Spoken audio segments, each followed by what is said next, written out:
Ampitsikina indray tompoko lahy sy tompoko vavy ny anolorana ny araba hoanao amin'izao fotoana ny fampahalalam-baovao izao eto amin'ny fahitalavitra MATV. Asaina mpanajany ianao anaraka ny vaovao hatramin'ny farany. Isatarantsika ny vaovao amin'izao alina izao dia ny pejin'ny politika.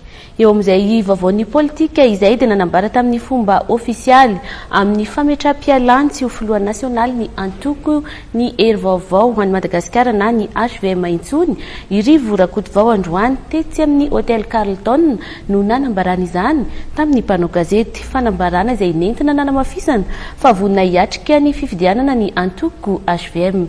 Ny andinindin'izay miaraka amin'ny Vola Ravoavy sy Tsiry Rakotorson. Nametra-pialana tsy ho filohan'ny nasionaly ny antoko hery vaovao an'i Madagasikara irivo rakotovao. Nandritry ny fivoriany izay niarahany tamin'ireo mpitarika ny antoko HVM androany teny amin'ny Carlton Anosy no nanambarana izany.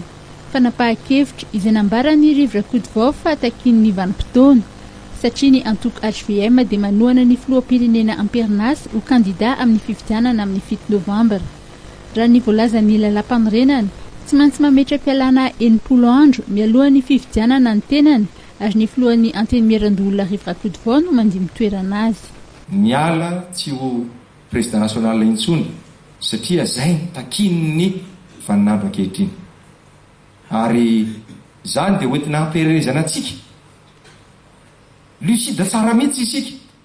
Tsy hoentin'ny fo fotsiny. Fa vao mainka ary hoe isika tena mahasa mihitsy. Rehefa milon'ny zavatra ara-dalàna. Zany foana namitanin'ny ireo olona mivezivezy eto amintsika na ny avy any ivelany ny ato anatiny hoe dia ahoana kosa moa zany ianao sady président national ny ana anao interim ny filoham-pirenena zany dia ahoana moa na ro HVM reto dia zay ho avy fotoana zay olona mpanara-dalàna. Milaza ny HVM fa vonina hiatrika fifidianana ary niantso ny firaisan-kina ny mpikambana HVM i Rivo Rakotovao.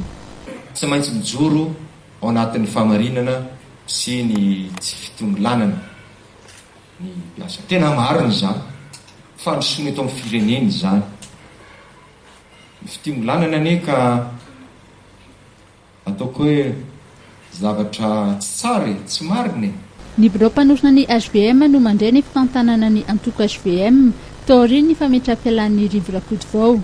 Ny fivoriana isa-paritra izay toto-saina any Antsiranana ny 10 aogositra ho avy izao no andraisan'ny antoko fanapahan-kevitra momba izay ho filoha nasionaly vaovaon'ny HVM andimby an'i Rivo Rakotovao.